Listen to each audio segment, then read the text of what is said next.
Let's impose sentence, please.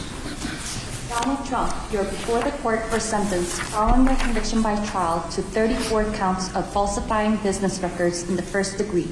Before being sentenced, the court will allow you, your attorney, and the assistant district attorney an opportunity to address the court with any matters relevant to sentencing. For the people. Thank you. Judge, where's the preferred place for me to stand? Wherever you feel comfortable. Okay. The defendant in this case, as you know, stands convicted of 34 counts of falsifying business records in the first degree, all Class E felonies. Each carries a range of authorized sentencing options for as much as 1 1/3 to 4 years in state prison to a variety of non-incarceratory sentences. In this court's January 3rd decision on the defendant's Clayton motion, Your Honor indicated an inclination to impose an unconditional discharge. Under all the circumstances of this case, its unique posture and the defendant's status as president-elect, the people recommend a sentence of an unconditional discharge. In finding the defendant guilty in this case, the jury necessarily found unanimously that the defendant falsified 34 separate entries in his business records with the intent to defraud, which included an intent to commit or conceal a conspiracy to promote his own election by unlawful means.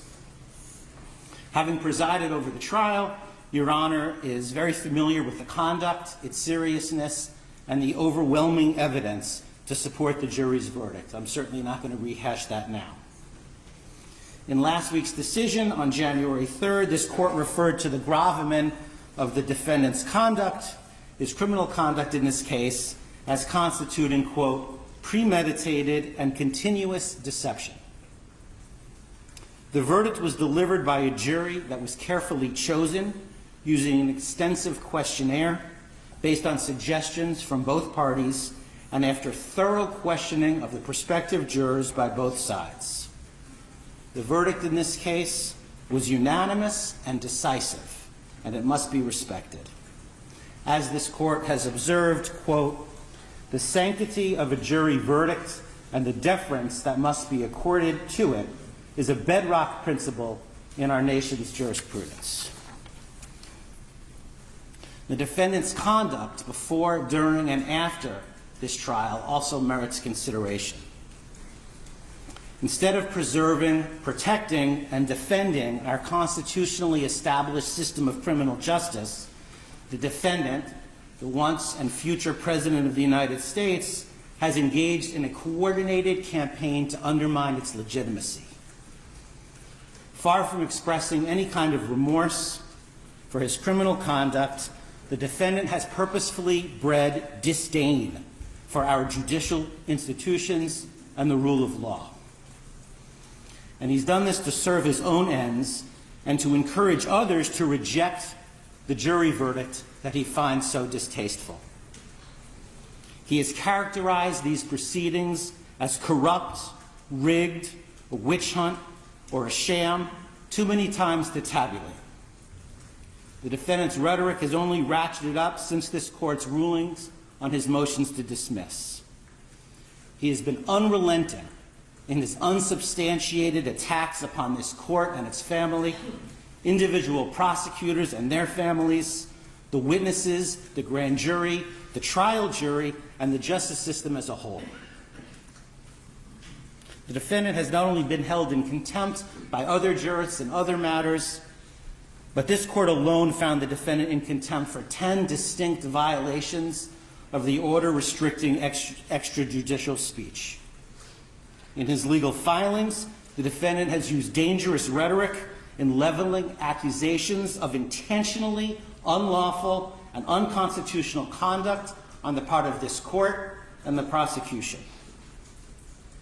As this court has noted, the defendant's conduct, quote, constitutes a direct attack on the rule of law itself. Moreover, the defendant has publicly threatened to retaliate against the prosecutors who have sought to hold him accountable in this and other matters, and the courts who have endeavored to fairly and faithfully adjudicate these matters. Such threats are designed to have a chilling effect, to intimidate those who have the responsibility to enforce our laws, in the hopes that they will ignore the defendant's transgressions because they fear that he is simply too powerful to be subjected to the same rule of law as the rest of us. In his 2024 end-of-year report, United States Supreme Court Chief Justice Roberts warned of the dangers of such conduct. Quote, "Public officials, too, regrettably, have engaged in recent attempts to intimidate judges. For example, suggesting political bias in the judge's adverse rulings without credible basis for such allegations," end quote. Chief Justice Roberts continued, quote, "Attempts to intimidate judges for their rulings are inappropriate and should be vigorously opposed. Public officials certainly have a right to criticize the work of the judiciary, but they should be mindful that intemperance in their statements when it comes to judges may prompt dangerous reactions by others." Chief Justice Roberts also spoke of the dangers of disinformation, which are, quote, "magnified by social media, which provides a ready channel to instantly spread rumor and false information." Put simply, this defendant has caused enduring damage to public perception of the criminal justice system and has placed officers of the court in harm's way. In the probation report, which we just received this morning, the author, having interviewed the defendant, noted that the defendant sees himself as above the law and won't accept responsibility for his actions. And that's certainly consistent with everything else that we've seen. Now, in a typical case, both the offense conduct and these other exacerbating factors would impact the appropriate sentence. But in this case, we must be respectful of the office of the presidency and mindful of the fact that the defendant will be inaugurated as president in 10 days. Any undischarged portion of a sentence has the potential to interfere with the defendant's performance of the duties of his office. As a practical matter, the most sensible sentence prior to his inauguration is an unconditional discharge. The court has expressed an inclination to do exactly that because, in the court's words, quote, "the most viable solution to ensure finality and allow defendant to pursue his appellate options is to proceed to sentence." Now, as you know, in New York, a conditional discharge is authorized by the penal law, quote, "if the court, having regard to the nature and circumstances of the offense and to the history, character, and condition of the defendant, is of the opinion that neither the public interest nor the ends of justice would be served by a sentence of imprisonment, and that probation supervision is not appropriate." An unconditional discharge is authorized if a conditional discharge is authorized and, quote, "if the court is of the opinion that no proper purpose would be served by imposing any condition upon the defendant's release." Because these crimes are felonies, the court must set forth in the record the reasons for its action. The American public has the right to a presidency unencumbered by pending court proceedings or ongoing sentence-related obligations. But imposing this sentence ensures that finality.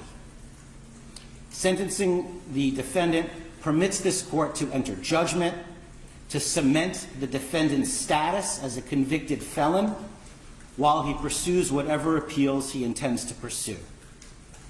And it gives full effect and respect to the jury's verdict while preserving the defendant's ability to govern. The people therefore recommend that this court impose a sentence of an unconditional discharge. Thank you.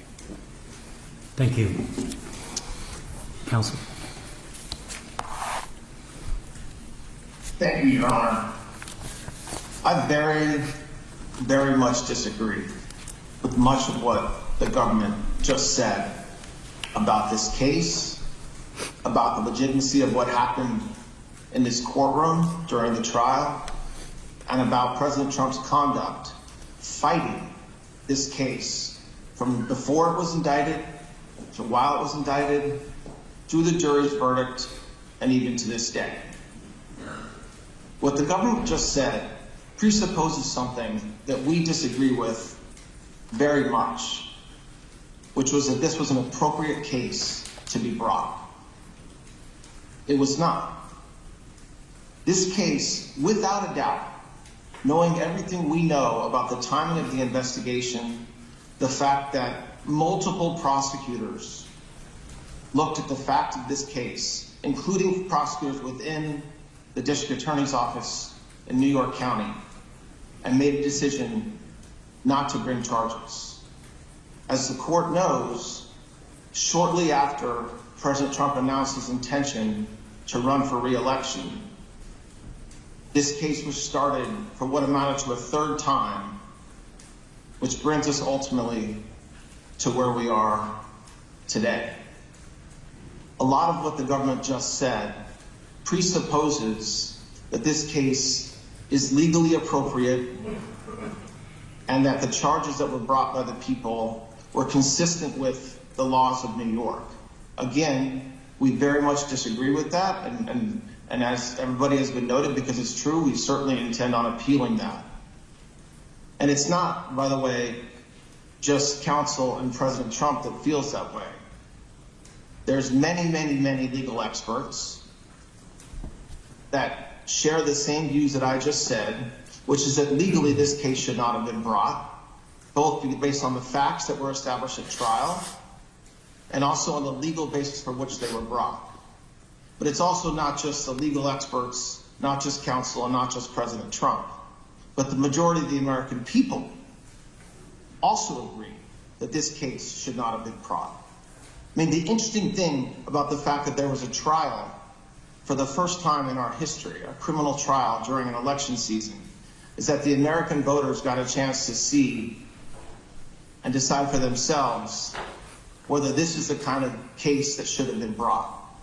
And they decided. And that's why in 10 days, President Trump was going to assume the office of the President of the United States. And certainly we're here for the court to sentence President Trump to an unconditional discharge. And for that, it's a very sad day. It's a sad day for President Trump and his family and friends. But it's also, in counsel's view, a sad day for this country, because this was a case, without a doubt, that was brought by a district attorney who promised that he would go after President Trump if elected, and felt like he had to go through with that promise. And so that's sad. And I hope, and I know that President Trump shares this view, that this will never happen again in this country. And so we certainly understand where we are today. We very much intend on pursuing an appeal of this verdict and what happened during this investigation. And we certainly believe that the only appropriate sentence, if one's to be imposed at all, which we very much believe it shouldn't be, and that the case should be dismissed, is a sentence of an unconditional discharge. Thank you. Thank you. Would your client like to be heard? Yes, thank you, Your Honor. This has been a very terrible experience. I think it's been a tremendous setback for New York and the New York court system. This is a case that Alvin Bragg did not want to bring. He thought it was, from what I read and from what I hear, inappropriately handled before he got there. A gentleman from a law firm came in and acted as a district attorney, and that gentleman, from what I heard, was a criminal or almost criminal in what he did. It was very inappropriate. It was somebody involved with my political opponent. Part of the records that we're talking about, they're saying, I just noticed where he said I was falsifying business records.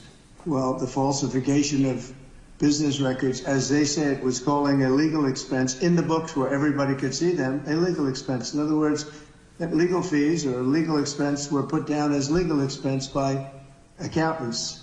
They weren't put down by me, they were put down by accountants. I didn't call them construction, concrete work. I didn't call them electrical work. I didn't call them anything. They called a legal fee or a legal expense, and for this, I got indicted.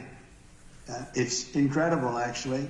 Now, if you look, my attorney alluded to it, the top legal scholars and legal pundits in this country, the ones that are quoted all the time on television, that are making their views felt and highly respected people, have said, everyone, virtually everyone that I know of, I haven't seen any to the contrary, not one. And none of these people are not exactly friends of mine, to put it mildly. But they all said this is a case that should have never been brought. It's an injustice of justice. Very respected Jonathan Turley, Andy McCarthy, Judge David Rifkin, a wonderful man who just passed away, by the way, Greg Jarrett, Ellie Honig from CNN, of all places. CNN said that. Paul Ingratian, Alan Dershowitz. They all said this is not a case that should be brought. It's not, think about it, legal expenses are down as legal expenses, and I get indicted for business records. Everybody should be so accurate. It's been a political witch hunt. It was done to damage my reputation so that I'd lose the election, and obviously that didn't work. And the people of our country got to see this firsthand because they watched the case in your courtroom. They got to see this firsthand, and then they voted, and I won and got the largest number of votes by far of any Republican candidate in history, and won, as you know, all 7 swing states, won conclusively all 7 swing states, and won the popular vote by millions and millions of votes. And they've been watching your trial, so they understood it. I wasn't allowed to use the lawyer-client privilege or the reliance on counsel. I had a lawyer that made this deal, and he admitted that. And he was also a totally discredited person. We weren't allowed to use the information from the Southern District that totally discredited him. It wasn't allowed to be put in. And that was terrible, unbelievable. And this is a man who's got no standing. He's been disbarred on other matters, unrelated. And he was allowed to talk as though he were George Washington. But he's not George Washington. He shouldn't have been allowed. The Southern District did a book of approximately 28 pages where I've never seen anything like it. They excoriated him. You wouldn't let it be put into evidence. So he was able to testify as a witness, and I think it's a disgrace to the system. I was under a gag order. I'm the first president in history that was under a gag order where I couldn't talk about aspects of the case that are very important. I guess I'm still under, so probably I won't do it now. I assume I'm still under a gag order. But the fact is that I'm totally innocent. I did nothing wrong. They talked about business records, and the business records were extremely accurately counted. I had nothing to do with them. That was done by an accountant or a bookkeeper who I think gave very credible testimony and was corroborated by everybody that was asked. And with all that's happening in our country today, with a city that's burning to the ground, one of our largest, most important cities burning to the ground, with wars that are uncontrollably going on, with all of the problems of inflation and attacks on countries and all of the horrible things that are going on, I got indicted over calling a legal expense a legal expense. It was called a legal expense. I just want to say I think it's an embarrassment to New York, and New York has a lot of problems, but this is a great embarrassment. I believe that this and other cases that were brought, as you know, the DOJ is very much involved in this case. That's because that's the political opponent they're talking about. The DOJ is very involved. You have a gentleman sitting right there from the DOJ who was from the DOJ's office. He was also involved with the New York State Attorney General's case. And he went from there to here. He went around and did what he had to do. He got them to move on me. But in the meantime, I won the election in a massive landslide. and the people of this country understand what's gone on. This has been a weaponization of government. They call it lawfare. Never happened to any extent like this, but never happened in our country before. And I'd just like to exclaim that I was treated very, very unfairly. And I thank you very much. Thank you, Mr. Trump. Mr. Trump, you appear before this court today to conclude this criminal proceeding by the imposition of sentence. Although I have taken the unusual step of informing you in advance of my inclinations, before imposing sentence, I believe it is important for you, as well as those observing these proceedings, to understand my reasoning for the sentence I am about to impose. The imposition of sentence is one of the most difficult and significant decisions that any criminal court judge is called upon to make.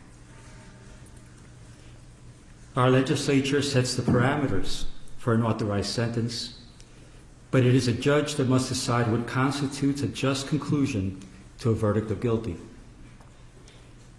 A court is vested with broad discretion in determining what sources or evidence it may consider to arrive at an appropriate sentence. In doing so, the court must consider the facts of the case along with any aggravating or mitigating circumstances. In my time on the bench, I've been called upon to grapple with this weighty responsibility for countless defendants who have been found guilty after trial for an assortment of offenses, ranging from nonviolent Class E felonies to the most heinous of crimes, including homicides, sex trafficking, and child sexual abuse. The task is always difficult and deserving of careful consideration, whether the sentence be an unconditional discharge or incarceration of 25 years to life. However, never before has this court been presented with such a unique and remarkable set of circumstances. Indeed, it can be viewed fairly that this has been a truly extraordinary case. There was unprecedented media attention, public interest, and heightened security involving various agencies. And yet, the trial was a bit of a paradox because once the courtroom doors were closed, the trial itself was no more special, unique, or extraordinary than the other 32 criminal trials that took place in this courthouse at the same exact time. Jury selection was conducted, the same rules of evidence were followed, opening statements were made, witnesses called and cross-examined, evidence presented, summations delivered. The same burden of proof was applied, and a jury made up of ordinary citizens delivered a verdict. And it was all conducted pursuant to the rules of procedure and guided by the law. Of course, part of what made it feel somewhat ordinary was the outstanding work, preparation, and professionalism of the clerks, court officers, court reporters, security personnel, and the entire staff of this building who did their jobs as they would with any other criminal trial. So while one can argue that the trial itself was in many respects somewhat ordinary, the same cannot be said about the circumstances surrounding this sentencing. And that is because of the office you once occupied and which you will soon occupy again. To be sure, it is the legal protections afforded to the office of the President of the United States that are extraordinary, not the occupant of the office. The legal protections, especially within the context of a criminal prosecution, afforded to the office of the President have been laid out by our founders, the Constitution, and most recently interpreted by the United States Supreme Court in the matter of Trump versus the United States, which was decided on July 1st, 2024.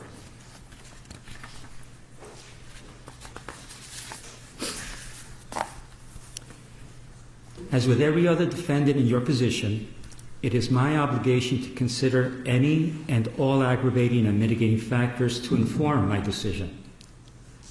Some of those aggravating factors have already been articulated in my Sandoval ruling at the start of this trial, and by my recent written decisions on December 16th and January 3rd. Thus, they need not be repeated at this time. However, the considerable, indeed, extraordinary legal protections afforded by the office of the Chief Executive is a factor that overrides all others. To be clear, the protections afforded the office of the President are not a mitigating factor. They do not reduce the seriousness of the crime or justify its commission in any way. The protections are, however, a legal mandate which, pursuant to the rule of law, this court must respect and follow.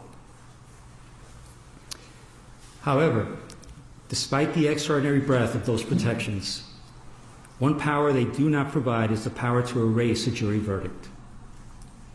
It is clear from legal precedent, which until July 1st was scarce, that Donald Trump, the ordinary citizen, Donald Trump, the criminal defendant, would not be entitled to such considerable protections. I'm referring to protections that extend well beyond those afforded the average defendant who winds their way through the criminal justice system each day. No, ordinary citizens do not receive those legal protections. It is the office of the President that bestows those far-reaching protections to the office holder.